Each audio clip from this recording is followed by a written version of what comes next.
Society? Strangers. Strangers in society.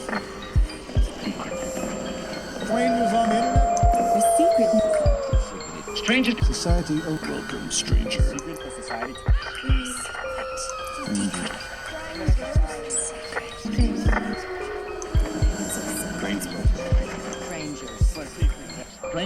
Society. Welcome to the secret society. Strangers?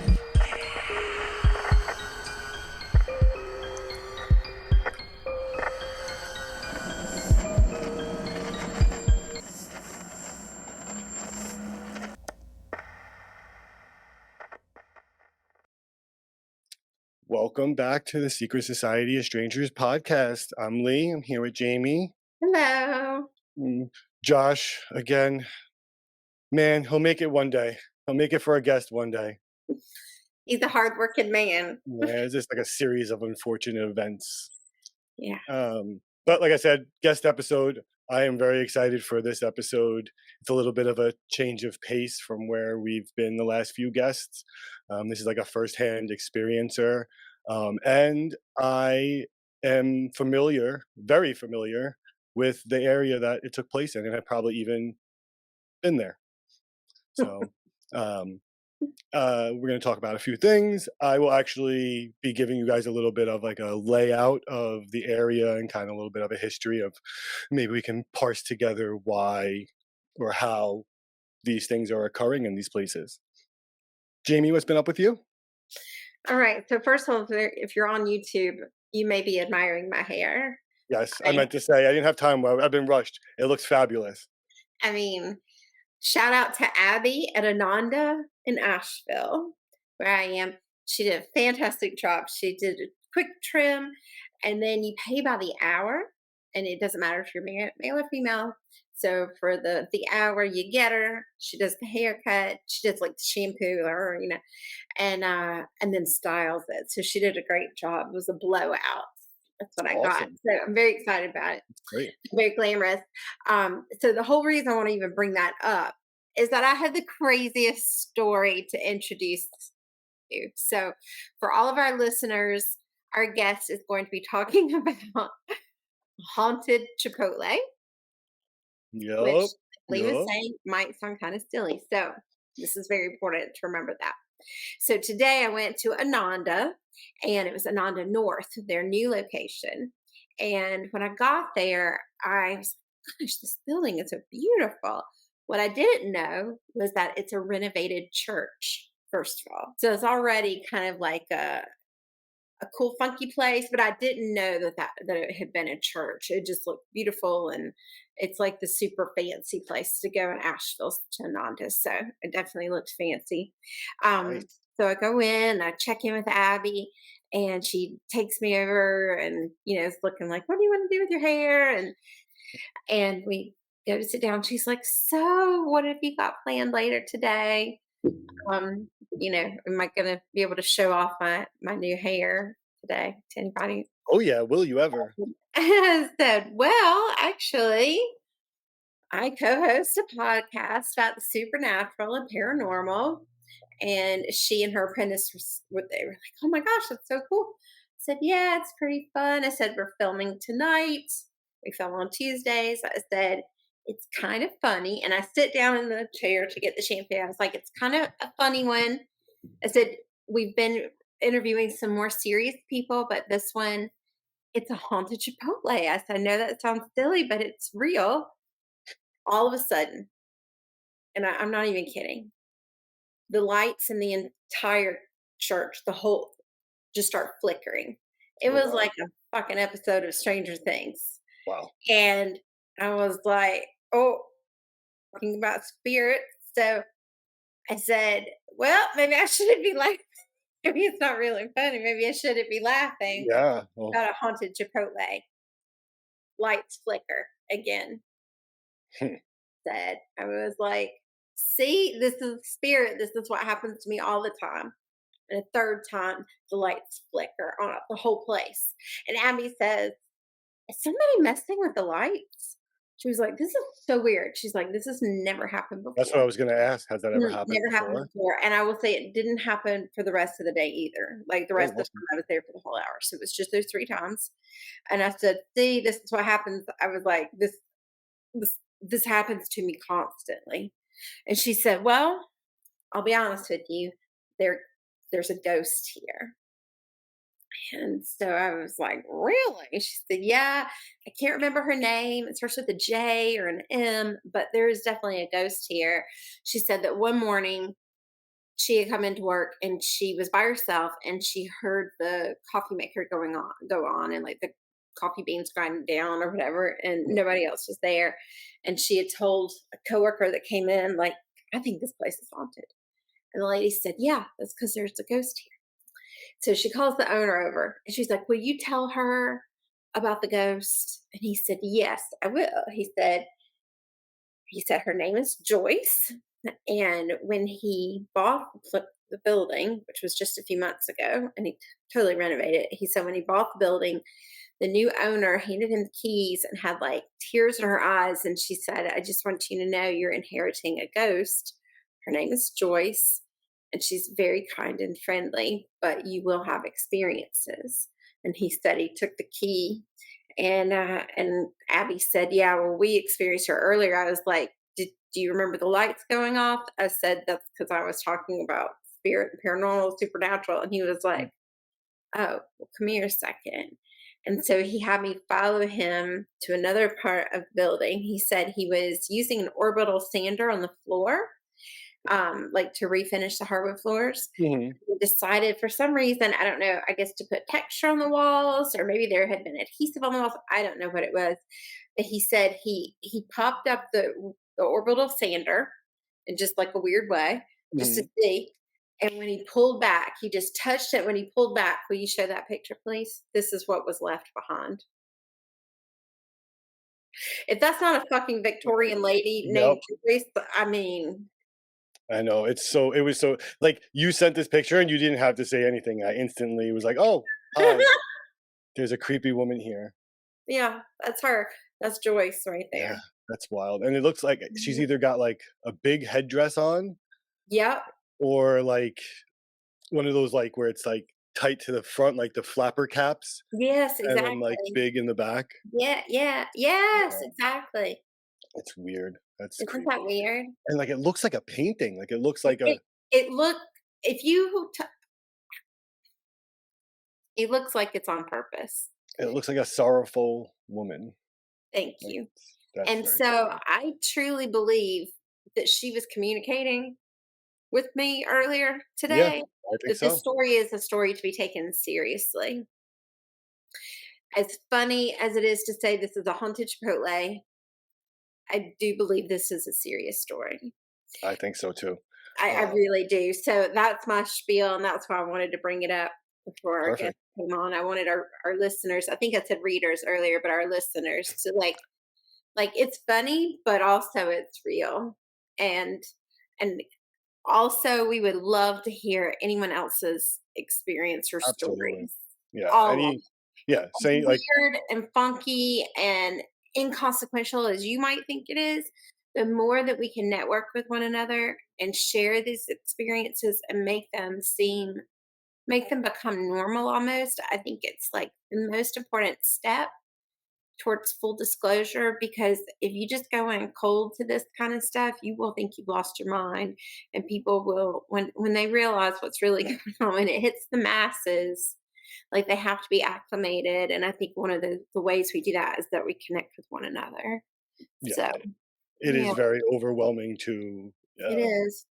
admit these things, tell these experiences to Exactly. people, um, and I'm very thankful for the guests that we have had that have come on and shared, Same. uh, and you see, like, we are going from a quantum healer, professional career, to Yep, someone who was just working at a fast food joint and experienced something paranormal. And exactly. I think it doesn't matter where you are.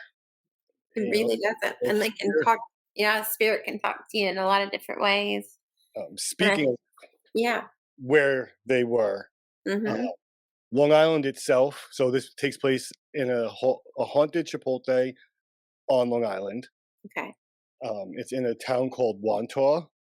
It looks like Wantagh, like it's Mm. a Native American name, so all the names on Long Island So are it's Native American holy celebrated. ground. Yep, exactly. So, um, it is small-ish because I don't know who's familiar with what. Long Island itself is not very big. Um, so if you see this picture here, that little slither under New York State is Long Island, and that red area Yeah. Oh, okay. is Wantaw. And then this is zoomed in Wantaw, so this is the actual town. Yeah. Um, so it's on the south shore of Long Island. People might be recognizing this Wantaw name because it is associated with Wantaw Parkway, where there's several Long Island beaches, Mm. Jones Beach, Gilgo Beach, and if Gilgo Beach sounds familiar to you, you are probably a true crime person because the Gilgo Beach killer, quote unquote, he's alleged right now, Rex Heuermann, is alleged to have dumped all his bodies or some of his bodies along that Wantaw Parkway. Oh my gosh, really? Yeah, so there's something called the Gilgo 4, and it was Mm. 4 originally unidentified remains, not even full bodies. And that happened back in like early 2000, like 2010, 2011, and it's been unsolved to this day. And they just arrested someone for it like a year ago or so. Really? So if you're up on that, you know about that. And if you're interested, all you gotta do is type in any one of the things I just said: Wantaw, Killer, Gilgo Beach, any of them, it'll come up. That being said, it was one of the first places that got met with English and Dutch settlers being so close to the shore. It got basically invaded from the north, who came from New Amsterdam, and then the south, the British and the English came and basically forced Native Americans off of their land. There is a famous, it's debated, I don't know how it's debated, massacre that happened there in Massapequa, which is just adjacent to Wantaw, where hundreds of Native Americans were like killed in their sleep. Um, so, and then on top of that, the ground of that massacre was said to have stayed red for 50 years after the original massacre. So that's just a tiny snippet of like the history of what we're talking about here. Not to mention that the Dutch and the English fought over the land. Uh, Hmm. it's a tight area now. It's packed. I mean, you can look at the population here and the square mileage. So it's only 4.13 miles squared, and it has 18,613 people in it. And that averages 4,859.79 persons per square mile.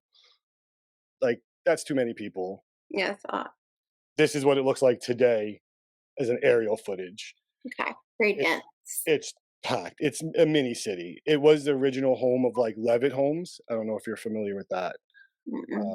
Levitt homes were like, they're named after the guy who built them, but they're the original suburban home. They were put up quick. They were all identical. So you Okay. know those like Like, Pleasantvilles you see, and yeah. like kids are riding down the block and they're throwing the newspaper, and every guy's mowing their lawn waving. Yeah. That was what was sold Okay.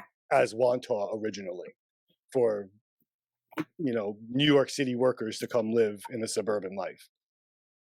Now it's just like every other place on Long Island. But again, I will introduce our guest now. Perfect. Hello. And how you doing? Hi. How you guys doing? Good. How are Great. you? How are you doing? I was doing good. Then my narcolepsy started acting up. So if I start going, Oh don't worry about me. no. That's great. Well, welcome to the show. We're recording now, so we're so excited to see you, and you have a fantastic haunted Chipotle story to tell us. And I What's can't wait. your I've been story? looking forward to this. Me Do you too. want to introduce yourself a little bit and then tell us what your story is? So my name's Dan. I also go by DCC Rules. I'm a writer and a content creator. I've worked as an editor. I've worked across as many media as you can get someone to write for: video games, machinimation, animation, comic books, yada yada yada. I have a novel I'm working on, and I try and stream regularly on Twitch. Yep. Um, but yeah, so back in like late 2016, well, back in 2016, they started converting a green cactus in my neighborhood into a Chipotle. So I had managed to get a job there, and we had started working there January 21st, 2017. I had worked there for about 5 years, worked my way up from employee to kitchen manager to service manager. They even trained me to be an apprentice and a general manager. But when they said it was going to be 50 hours, I turned that down. But we're not here to talk about the people issues at Chipotle. We're here to talk about the dead people issues at Chipotle. Yeah. Yes. Yes. So- all about the dead people. When, well, they're buried in my backyard. No, I'm kidding. Not those, the other ones. It's Chipotle. Okay, good. We'll Strike cut that from the record. But yeah, it was kind of started as a joke. You know, when I first started working at Chipotle, you know, we had a lot of managers. When we first started, we had a lot of people in the restaurant, but you know, we usually weren't there that late. And every so often, something would happen, and we started to joke about it. For context, the stairs at the back of the Chipotle, it's a 2-story building, but it's like a first floor and a basement. Okay. And at the back of the building, there's a staircase like this, you know, 90-degree angle. You go down this way, you go down that way into the concrete basement. And there's an exit door like right here. And there's a camera right here to look down at that exit door. Yeah. And there were at least 2 cases where people had reported feeling like they were pushed down the stairs. And we had looked on camera, and literally we see someone take a step and then their backs arc forward like someone pushed them, and they stumbled down the stairs. Luckily, it was only like 8 or 9 steps, so it's like they were both fine. Oh, yeah. But like one guy did like pull out his back in that, and Really? he was out of work for like a week. And there was also like a time or two where something would be near the stairs, and then all of a sudden we just hear boom, boom, boom, boom, boom, and like you just look at the camera, and it's like the thing would be like over here, and it would just go down the stairs. That's weird. Every so often we'd come in the morning, and there'd be a mess, and you know, we'd blame it on the night person, but sometimes we'd be like, I didn't leave that there. Sometimes things would get moved, and of course, sometimes you'd see something, you know, fall off a shelf, and you're like, that's odd. But you know, when we first started, things weren't that bad. I think one of the creepiest things was when we first started was one night I was working cash, so I had to clean the dining room, and I'm wiping the glass, and I'm wiping the glass windows, and as I'm wiping them away, and they're drying, little, like, I would say children's fingerprints, children's handprints were appearing on the glass as I was wiping them. I'm like, okay, I'm gonna just say there's a logical explanation for this and ignore that because I don't like that. Yeah, that's creepy. Yeah, I'd do the same thing. I'd be like, the kids touched it earlier. It must just be a grease. I gotta like work harder. Yeah. It's gotta be, right? Yeah. But one of the funnier moments, because when we get to COVID, shit goes downhill. But before COVID, at one point we did get this new manager in, and she was very religious. So when I'm telling her about the store, I do mention, oh yeah, and the store's kind of haunted. She's like, you're kidding, right? And I'm like, yeah, sure. Because, you know, I didn't want her to quit. You know, she seemed really spooked. I'm like, Yeah. nothing will probably happen. Mm-hmm. I come in like a few days later, and she's like, why weren't you kidding? She found out. So if you have any doubts, I think that reaction's pretty telling. Yeah, that is pretty telling. Yeah, that's Yeah. But yeah, when COVID hit, that's when things got problematic. You see, there were 2 issues that came along with COVID. Mm-hmm. The first was we were all in like 2018, I think it was, they put out new child labor laws in New York State or on Long Island, I'm not sure which. Mhm. And as a result, like half our staff could no longer work the shifts they needed to work.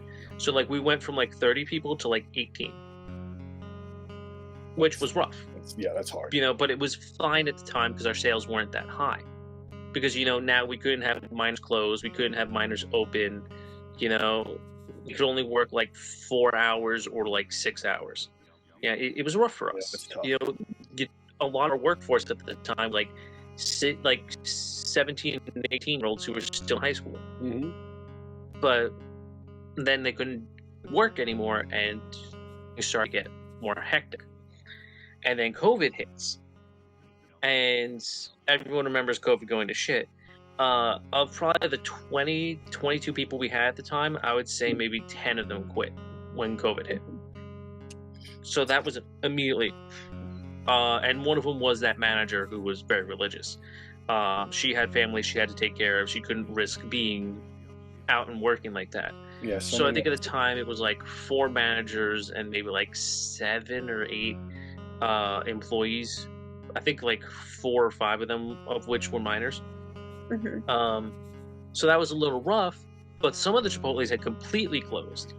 So we were able to kind of like get people in from other stores to kind of like even out the numbers. Mm-hmm. And because sales were down, at the start of COVID, because no one was getting food, it wasn't that bad. We were able to close early. Things were manageable. Mm-hmm. And then a few months into COVID, sales started booming. And we were still low staff. So now all of a sudden, and this became the trend from like early 2020 into like late 2021. It was just sales going up and up and up. Like door dashing and deliveries and stuff. Yep, and like when it was just DoorDash, it was manageable. But once it started coming back, you would have 2 lines out the door, one for DoorDash, one for the line. And all of a sudden, you could no longer manage the dining room because as soon as people were in the restaurant, there was no mobility. It used to be the cash person would like ring people up and then go check on the dining room. That just died. It became no flexibility in the restaurant. And because of that, hours changed drastically. Chipotle's close at 10 p.m. sharp. Most of the time, they're pre-closing by 9 o'clock. Mm-hmm. So you get out of there 10:30, 11 o'clock the latest. After COVID, you can't even pre-close half the time because people don't stop coming in until 10:15. Mm-hmm. And no one's got shit to do.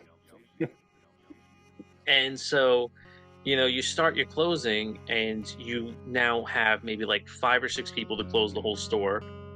And you have hours and hours of mess to clean up, a whole bunch of administrative tasks.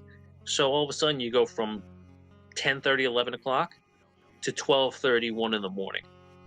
And if you're like me and you're helping out all of your people to make sure they can go home, I was often leaving 2, I think on one occasion 3 in the morning. That's crazy. Gosh. And if you know anything about ghosts, It's the witching hour. exactly. Mm-hmm. So once again, things started out relatively mild. Things I could deal with.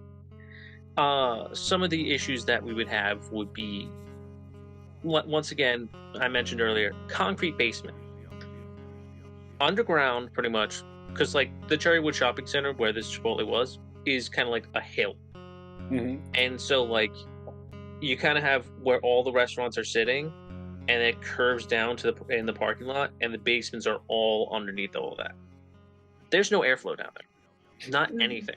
Mm-hmm. And yet you'd be sitting at the desk doing your typing, and we're talking about like a small like 4 by 3 foot room, and you feel a breeze on you, like blowing past you, blowing through you even. Mm-hmm. It's like, and it made you and feel the thing inside when you. Oh yeah, it was. And also there are cameras inside the office. Mm-hmm. So literally, there would be times where I would feel a pressure, like hands on the back of my neck and breathing, like hands on my shoulder and breathing on the back of my neck. And I would literally look up at the cameras and be like, "There's no one fucking there. Leave me alone." Did you ever talk to them? Did you ever like? Yeah. They leave me Oh, alone. absolutely. It was only a few times, but that was absolutely like, please just leave me the fuck alone. I'll be out of here in 10 minutes. Did they ever respond? Like, did they ever like abide and not bother you anymore? Did they continue or ramp up?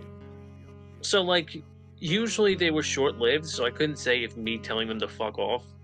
Excuse my language. I forget if you're cool Nope, with you that. can say whatever you want. You can say whatever the fuck you want. Yeah. Love it. So it was hard to tell if me telling them to fuck off mattered or not, because it was rarely like a long extended sequence. The only thing I can think of that tended to last a while is the man and the woman arguing. There was this thing I would hear sometimes where, and specifically it was coming from the street side, which is weird. Like if it was coming from the lot next door, that's one thing. But this Chipotle is at the end of the lot, and the wall where this sound was coming from is just concrete, dirt, parking lot. You're not hearing outside through that wall. But if you listen closely to that wall, you would hear a man and a woman arguing very faintly. And I say a man and a woman, you may not be able to really tell that or even suggest that they're arguing, but when I listened to it, it definitely felt like two separate voices that felt like they were arguing. Like I think there was like a man. But yeah, that makes sense. Do you think they were speaking English when they were arguing? I would have no idea. Like my brain, I feel like probably. You know, it's one of those things where it's like, out to you as like you hear the sounds, you don't hear words. Right, like the muffled kind of. Yeah. Like, listen, they could be speaking Portuguese. I wouldn't be able to tell any difference. And that area, busy intersection. It's not a place where like people would be hanging out, talking on the side of the street. Like it's which it's awful streets. It's like it's some one of the worst intersections traffic in the area. Yeah, and it's close to like one of the big parkways. So, like rush hour, that whole backed up 2 mile like intersection square is just standstill. All right, I have a question for you, Dan. Do you feel like that there were multiple entities, or definitely it was the same man and woman the whole time? Like, do you there think were definitely multiple entities, and I will get into why I say that. Okay. But like, there's definitely like, I would say, logically speaking, probably at least 4 entities. all these entities seem to be very like negatively polarized? Would you agree with that? See, I never felt that much negative energy from these ones specifically. Like, yes, it felt like a man and a woman arguing, but it felt more like antagonistic towards each other. Like it felt like two people clashing, but I didn't feel anything coming towards me. And I'm very sensitive to energy. Like, I will pick up on how other people are feeling just being around them. Mm-hmm. It happens with me and my wife all the time. She'll get stressed out and like, don't freak out, because I'm just feeling all her stress. Right. Yeah. So I wonder if you're more sensitive to this kind of stuff because you are empathetic. 100%. My family has a history of being spiritually aware. My father, my godfather, and my grandfather all have a history of making appearances after their death. Really? Which I can go into later if you guys want. Sure. Here, 1 second. I'm going to pull this up. I'm going to show you guys what that corner looks like. Mm. Yeah. So that one in the top left, that's Cherrywood. Look at how that shit's designed. It's over here. And once again, it's on a slope. You can kind of see like how dark the road is right there. You see how it's kind of like curved and oh yeah, you can see the slope. Look how much higher that is. Mm-hmm. Yeah, so then you're that is really down. Yeah, so like it looks from the front like it's smaller than it is in the back. Yeah. And I would say about where that third white car is, if you follow that line up to the building, I feel like that's the spot where a lot of the sounds would come from. Like here? Right underneath the wall, right there. Interesting. Does anyone know what all that is built on top of? Is it like Native American burial ground? Is it... It's something Native American no matter what. You pretty much, yeah. All I can tell you for sure from my knowledge of the Cherrywood area is that, like a lot of the stuff on Long Island, it was built up around the 50s when the Levitt came in and like built all those post World War II homes. There are pictures dating back to the 50s of the original Cherrywood lineup. A few of the stores have pictures of it posted up in the building as kind of like. There were also more cases of things flying off the shelves. That became more common at night. I think the most prominent one was we had the speaker we would keep in the restaurant because, you know, someone had brought it in. It was a good speaker, so he would just leave it there and we would charge it up and everyone would use it at night. But part of what made it so nice was it had this like thick rubberized coating on it. So you place it somewhere, it sticks. Like you don't have to worry about this thing falling off and breaking or, you know, falling in a sink or something. So you place it somewhere and it sits there. So one night I'm doing dishes with this guy, and essentially the sinks were kind of like set up right next to the stairway.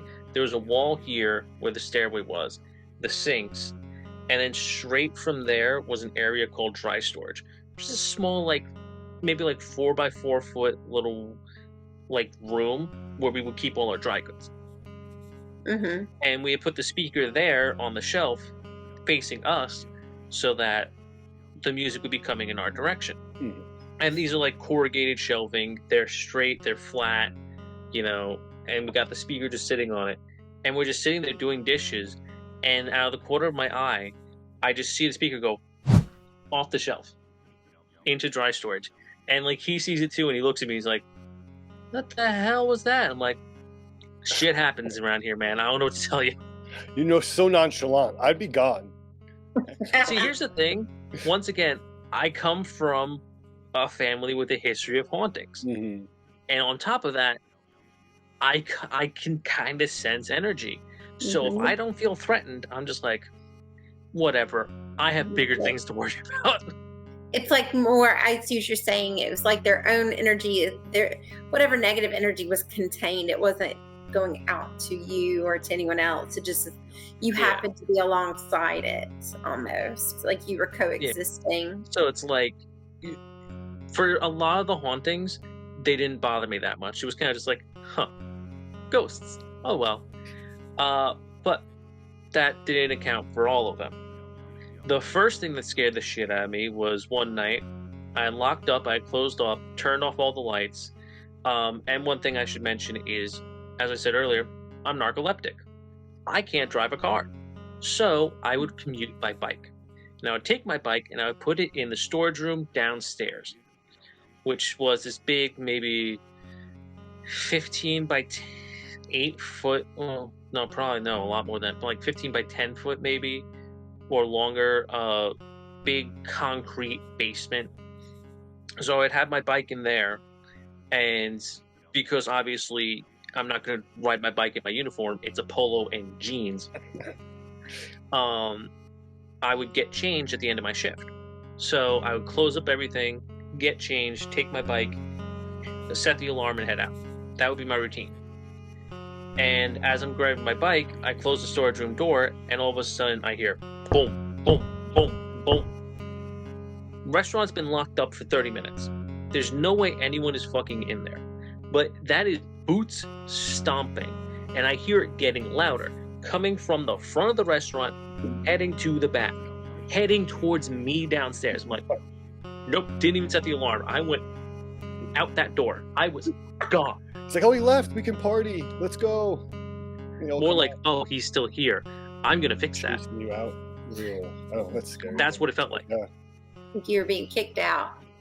Was this also after It was day COVID? past closing time. Yep, this was the post-COVID, and it goes up from here because, as I had mentioned, this place was a green cactus. When I had started there, they had remodeled it, so anything that was in that storage room would have been stuff we think that was either left behind by the people doing the construction or who knows what. And so there was one box that had been down in that basement since we had opened the store. And it was this tall, skinny box. And the weird thing about it was it had an eye symbol drawn on it. And the first time I had noticed the eye symbol, I didn't think too much of it. Because I had a friend, Dakota. And Dakota was a weirdo. And he would draw eyes on things. And so I was just like, oh, it's one of Dakota's eyes. But Dakota left for the Marines. Technically, he faked his death, moved to Florida, and then joined the Marines. He was crazy. Let's not dwell on that part. I feel like I need to talk to Dakota. Yeah, I feel like a lot of people need to talk to Dakota, specifically his therapist. One of his ex-girlfriends had started working at the store later on. And I'd offhand mentioned the box to her at one point, and she's like, let me see the box. So we go into the storage room, and she looks in, and she says to me, that's not one of Dakota's eyes. And I say, what do you mean it's not one of Dakota's eyes? Who drew an eye on it? And she's like, how am I supposed to know? I just got here. And I go, fuck. Fast forward several months, we get a new general manager in. General manager decides to do some cleaning. They clean out the storage room. The box is gone. Fast forward a few weeks, where the box had been laying on the wall. Guess what's at the wall now? A giant crack down the wall. Ooh. That's weird. Did the box show up? No, box was You gone. never found the box again? Never ever. Nope, I think she threw out the box, and I do not like that she threw out the box, because a few weeks after that, I think it was a Monday night, and I was closing, and I go in there, and I grab my bike, and all of a sudden, I would describe it as feeling hunted. I feel this compulsion to turn and look at the crack, and I just feel like negative energy is coming out towards me, chasing me, like hunting me, like something wants to hurt me. And so I go, no. I don't set the alarm. I grab my bike and I go. And that scared the shit out of me. I had actually made a post on Reddit around this time about that incident. And then I think it was either a week or two later or a month later. It was another fucking Monday. And I'm closing up again. And I get that feeling and I look at the crack. And this time, it's not just a feeling of energy. No, there's a fucking giant eyeball staring at me from the crack in the wall. What the fuck? Once again, this is the wall that faces the street. This is the one with nothing but dirt on concrete on the other side, and it's staring at me. And I'm like, nope. I got out of there so fast. But here's the thing. This time, the feeling didn't leave me. Something felt like it was chasing me all the way into my neighborhood. That's fucking weird. All the Did way anything down. ever Long happen Avenue. outside of Chipotle, like similar to that? Yes, actually. And this is a weird one. So, for 2 years, I had lived in Levittown. During the time, one of those years, we went to my wife's family for Thanksgiving. And since we were going there from Levittown, we went through a neighborhood we'd never been to before. And it was one of the weirdest experiences I ever had. We were in this neighborhood, and as soon as we crossed the threshold into this neighborhood, I just sunk down to my seat because I'm like, Melanie, I feel like something is looking at us. It felt like something was hunting me. And that feeling stuck with me throughout the whole neighborhood. I did not see a person on the street. I did not see a light on in a house. There was not another car in the neighborhood. There was not a creature to be seen. The whole neighborhood was like dead. But yeah, so that was not the first time I had experienced that feeling of like, something is hunting you, you need to get out of here. But it is not a fun feeling. Having experienced it 3 times in my life, not happy about it. I wish Josh was here because he's had that feeling. Yeah, he has. Um, It's in the basement. yeah. And Well, see, after this, the next day I came into work, I took some of the rock salt we had in the storage room that we used for like the ice, and I just put the like all the cartons of it in and like bags of it in front of the crack. And for the rest of my time there, which was maybe like another 2 weeks, didn't see a single haunting. So it was like a long shot, but I guess it worked because They say to seal the doors and windows and stuff with salt. So if this was like an entrance from some other place, maybe that was enough to just keep them at bay long enough for you to get out. Yeah, and that's why I said like probably 4 entities, because like 3 that didn't seem to be malicious, and then 1 that definitely fucking was, and I did not want to fuck with it anymore. Well, it almost sounds sort of like a poltergeist. The way like yeah. things are flying off the shelves and whatnot, and almost seem to take pleasure in tormenting a little, you know. Sure seemed to torment me. Were the more like aggressive and like scary feeling things also post-COVID? Yes. Like the majority of things like that I mentioned were post-COVID. Like before COVID, once again, we were rarely there past 11 o'clock. So it's like we never really got like the voices or the breathing or the pressure or any of that. And we sure as hell didn't get chased out of the restaurant. It was kind of just things moving about sometimes, and sometimes even during the day. Like the 2 times people got pushed, that was in the afternoon. See, I wonder if the negative effects of COVID and that like buildup of like the employee it could absolutely stress be stress. The stress absolutely could have had an effect on the restaurant, because holy shit, no one liked closing. Yeah, but I feel like it was feeding whatever was already there. So there's already a place where, whatever we want to call it, the veil, the barrier is thin. Portal, almost. Yeah, right? So you get paranormal activity. Yeah. But then these traumatic things happen, like COVID, and you know, you're losing half your staff, you're getting new staff who's bringing in all kinds of whacked up energy because they're going through shit with COVID. People are dying, there's infighting in families. Like, all this negative stuff is being brought with every person that comes into that building and then left for hours throughout that day, just feeding whatever negative entity was there. And like, it sounds like, and if you add in all the manager issues we were having, like our manager was straight up racist and abusive. It's like it turned the vibration down just enough where you were tapping more into the frequency of negative entities. It's feeding something, It was feeding something. Yeah, where it amplified what was maybe already there. I never thought about that before, but like, absolutely, that would make a lot of sense.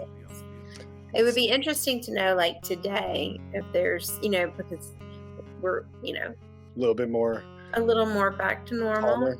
Yeah, well, it's still wild. It's a new normal, but I wonder if things have calmed down at all. It's a great question. I mean, if you guys want to break into a Chipotle, I mean, you know where it is. I know. We need to see if I know anybody in the area still. Yeah, you need to send over to go in there. This is fascinating. Oh, do you have more questions, Lee? I'm stuck on, like, my whole brain is thinking about the buildup of the energy, because it really just, it's like timeline wise, it sounds like, yeah, there's stuff here, there's hauntings, everybody's kind of just coexisting, and then boom, COVID, and just, you know, energy sucked from everybody, and then this thing just got stronger, was able to like potentially crack a wall, manifest itself more and more.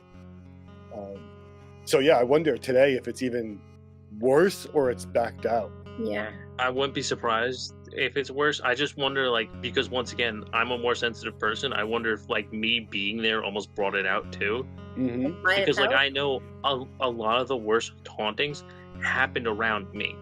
Like, things happened when I wasn't there, but all the worst shit happened to me specifically. That's so interesting. I also have like, that philosophy that whatever those things are, know those individuals. And Jamie was telling me about an experience she had earlier, and when she mentioned paranormal, she almost got a response.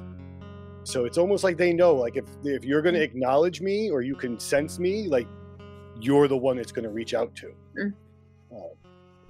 And like, as I mentioned earlier, like, my family has a history. The first one that comes to mind is my maternal grandfather. My mom has told me that one time, you know, it was a rather clear night, you know, no bad weather was being projected, but, you know, they were at my grandmother's house. This was probably 90s, maybe late 80s, I think they said. They were at my grandma's house, you know, my aunts and my mother, and they were just talking, and they started bringing up my grandfather's past. and immediately a heavy storm rolled in. The door started slamming. It started thunderstorming out of nowhere. And the second one that comes up is my godfather, my Uncle Frank. The first one was, right after he died, going to his funeral. I was away at college at the time. So, we come back down from Stony Brook to the area I was living in, and we take out my we take out my dress pants, we check the pockets, throw them in the wash, throw them in the dryer real quick. I put them on, I stick my hand in my pocket, and I pull out a fresh, clean $20 bill, unfolded, unwashed, straight from the bank. It's weird. It's like Uncle Frank saying, hey, Yeah. this is the last time I get to see you. Here's my last gift to you. I still have it pressed in a book. Congratulations. I have not touched that 20. Wow. That's so sweet. And it gets even crazier because my Uncle Frank's granddaughter, my cousin Gina, she had gotten married recently. And when she had gotten proposed to, her now husband had said, my only regret is that I couldn't have asked your grandfather for his permission. Mm. But her grandfather, Michael Frank, was such a big influence in everyone's life. He was this big figure. And right after he says that, once again, clear day, they just turn and there's a rainbow in the sky. Aww. Yeah, I do believe spirits talking to us all the time. Yeah. Are we tapped in enough to recognize the signs and synchronicities as they happen? And some signs are very blatant, which is where we get to my father. Hmm. See, my father had passed away late 2021, I believe. Every day after he had died, the whole week, we were working on the funeral plans. And people were coming over to, give us support and take care of us. So every night for the whole week, there were people in the house and they were bringing food. And my father was a big man, 300 pounds, Italian, loved his friggin' food. And every time food was served, the lights in the house, specifically in the kitchen, would start going crazy. I'm talking like, ba-da-da-da-da-da-da-da. We had to turn off the lights every single night because every time we served food, they were going ape shit. After that week, it quieted down. But then every so often the lights would start flickering. And we had put Dad's urn on the shelf between the living room and the kitchen. And the lights in the kitchen would flicker. And so I'd turn to the urn and I'd be like, hey, Dad, that you? Steady. What you want? Flicker. I'd ask him a question. I'm like, flicker once for this, flicker twice for that. And he would literally flicker in response to that. Dan, I need to tell you something. I mean, Lee, this is not identical nearly. Yeah, that's what we were just saying. All right. So, and we've already, we did like an intro pre-thing before you came on. And I told a quick story about what happened to me today. So I went to get my hair done at a new spot. It's an old church that's been renovated. I didn't know that, but I go in and she's taking me back to be shampooed. And she said, so what are you doing later today? I said, well, I co-host a podcast about the supernatural paranormal. And I said, we've got a guest coming on about a haunted Chipotle. I said, I know that sounds like funny, but this is legit. And all of a sudden, the lights in the whole church just started flickering. And I was like, I said, well, I guess I should. I was like, sorry, I guess I shouldn't be laughing about the haunted Chipotle. And the lights flickered on again. Or flickered off, on and off, on and off, on and off. And then I said, I was like, this happens to me all the time, because it does. Similar with you, Dan. And all of a sudden they flicker on and off again. And what I found out is from the owner that when he bought the building a few months ago and renovated it, the owner handed him the keys and said, I just want you to know you're inheriting a ghost. She had tears in her eyes. She was like, because she loved this lady so much. Her name is Joyce. And she's like, you will have experiences here. Your staff will have experiences. Your customers may have experiences. And so I told him what had happened about the lights, because he was obviously there when the lights were happening. He didn't know what I was talking about, though. And he was like, I have something to show you. And he had taken, when he was repairing the building, he took an orbital sander like for the floor, and he put it up on the wall to see if it would do like a cool like thing on the wall. And Lee, will you show him the picture? This is what it wow. made. I took that Yeah, picture. you immediately see a woman. You immediately see a woman. So that, and he fully believes that this is Joyce, and they've had lots of run-ins with Joyce. And I was like, well, I definitely had a little interaction with Joyce today. But it's so funny. And the reason I even told this story, I was like, and I can't wait for you to listen back to the podcast, is I was saying that this story is real, and that Spirit was very adamant to take this seriously, that whatever you're going to tell us today is absolute truth, and to take it seriously. And so Either that or she went, oh, a haunted establishment, can I be next? Probably a little bit of both. A little bit of both. It's everything, right? And so, because it's all connected, I believe. But I fully believe everything you're telling me, and I fully believe that you're tapped in, and I don't even know that you realize how tapped in and powerful you are. But I almost feel like this story has moved from a haunted Chipotle to just Haunted Dan. Dan has psi abilities, the PSI, psionics. You are tapped in. You have telepathic, medium channeling kind of gifts. I would say. We should get you in touch with Drake. We had a guest on who is like a teacher, and that help you get in touch with your. That's a really good idea, Lee. Yeah. Drake was awesome. He was awesome, and that's what I love about this. Like, that would be even better now that you're saying this stream of consciousness, but to have some sort of either like a Discord group or something where like people can network a little bit more. Yeah. Yes, let's get all the haunted people together so that ghosts can grow stronger. I mean, come on, how fun would that create be? internet ghosts. Yeah. I will say though, I've always wanted to like meet a medium, but I've never wanted to seek out a medium, because there's that kind of like, if you look for it, you're more likely to get tricked. But if it finds you, you know it's real. Yep. That's what's so interesting, is that people who are scientifically minded are coming around to realizing like maybe actually all of this stuff is interrelated. Like, we don't have to divorce anymore the scientific and the spiritual. We can understand it together, and that's how we make sense of this world. That it takes all the points of view. I think that's just science itself has led, like, full circle, has come back around. So you started with all, alchemy and faith-based science. You got completely out of that to like experiment-based real physics science.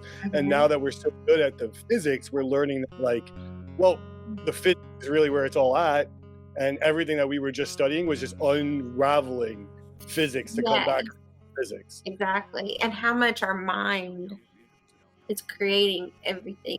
Yeah, it's, again, and I see the patterns in the people we talk to with these experiences, and the energy attached to something like COVID and staff shortages, and just that push of negative energy fast. I think that the time that these things happen are important too.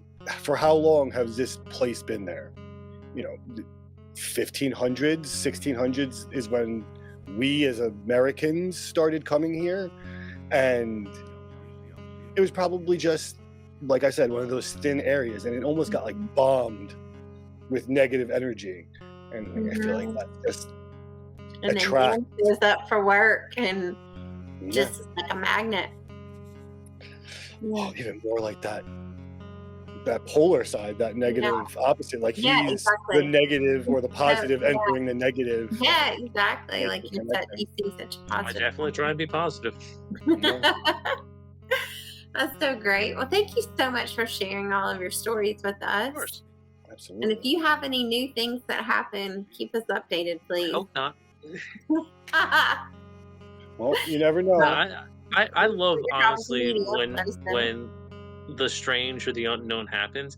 I just prefer it not be the scary shit. Agreed. Totally agree with you. Agreed. Totally agree. Thank you for your work. Do you have anything, Dan, that you want to plug? Do you want to talk about your book or anything? There's not much to say just yet. Like I said, I'm working on the second draft. I'm going to put it out to beta readers. hopefully I'll be able to get it published after that. Maybe by the end of this year, at the very least the end of next year.